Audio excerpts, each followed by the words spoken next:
पुण्यामध्ये सलग दुसऱ्या दिवशी आजही संजीवराजे निंबाळकर यांच्या घरी इन्कम टॅक्स अधिकाऱ्यांकडून तपासणी सुरू आहे आणि संजीवराजे निंबाळकर यांची आज सुद्धा चौकशी सुरू आहे। एकाच वेळी पुणे फलटण इथल्या निवासस्थानी अशा प्रकारे छापेमारी करण्यात आली आहे। विविध ठिकाणचे आर्थिक व्यवहार या चौकशीमध्ये तपासले जात आहेत।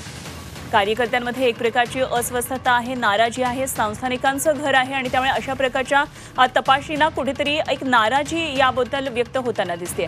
आमचे प्रतिनिधी तुषार तपासे सध्या आपल्याबरोबर जोडले गेलेले थेट फलटणमधून साताऱ्यामधून।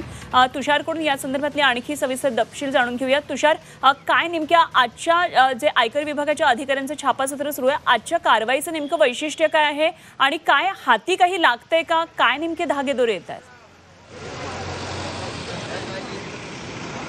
नक्कीच काल 17 तासांची चौकशी आणि आज सकाळपासून पुन्हा चौकशीला सुरुवात झाल्याचं आपल्याला पाहायला मिळते।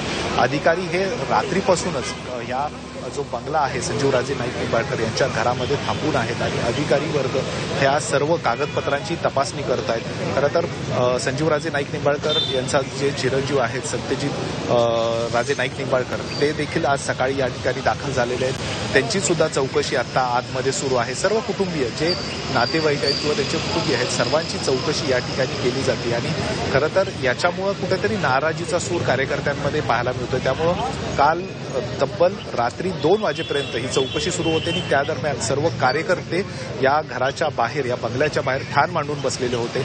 आज सुद्धा सकाळपासून या ठिकाणी कार्यकर्ते जमायला सुरुवात झालेली आहे। मोठ्या संख्येनं कार्यकर्ते या ठिकाणी जमत आहेत। त्यांची नाराजी आहे की कारण हे एक संस्थानिक घर आहे आणि असं असताना यांच्यावर अशा पद्धतीनं आयकर विभागानं छापा टाकणं असेल किंवा कारवाई करणं असेल किंवा ही चौकशीचा फार्स जो उभा केला गेलाय याच्या मागे काही राजकीय दबाव आहे का याच्याबद्दलची जी कुजबूज ही लोकांमधून सुरू आहे। खरं तर त्यांचे जे काही सर्व संस्था आहेत तिथल्या शैक्षणिक संस्था असतील त्याचबरोबर बँका असतील आणि गोविंद डेअरी असेल ह्या सगळ्या संस्थांची कागदपत्रांची तपासणी ही सकाळपासून पुन्हा एकदा सुरू करण्यात आलेली आहे। मोठ्या संख्येने अधिकारी वर्ग या फलटणमधल्या वेगवेगळ्या ठिकाणी दाखल झालेला आहे आणि त्याचबरोबर त्यांचे सहकारी जे आहेत काही सहकारी आहेत त्यांच्या घरावर देखील छापा आज सकाळपासून सुरू करण्यात आलेला आहे। चौकशी सुरू करण्यात आलेली आहे आणि त्यामुळं कुठेतरी वातावरण या ठिकाणी गरम झाल्याचं किंवा तापलेलं इथं आपल्याला फलटणमध्ये पाहायला मिळत आहे। ठीक आहे तुषार, जरूर या सर्व वातावरणावर लक्ष ठेवून राहा। नेमकं काय आयकर विभागाच्या हाती लागते हे निश्चितच कळेल। मात्र आज सुद्धा ही कारवाई सुरू आहे हे विशेष आहे। धन्यवाद दिलेल्या सगळ्या सविस्तर माहितीसाठी तुषार।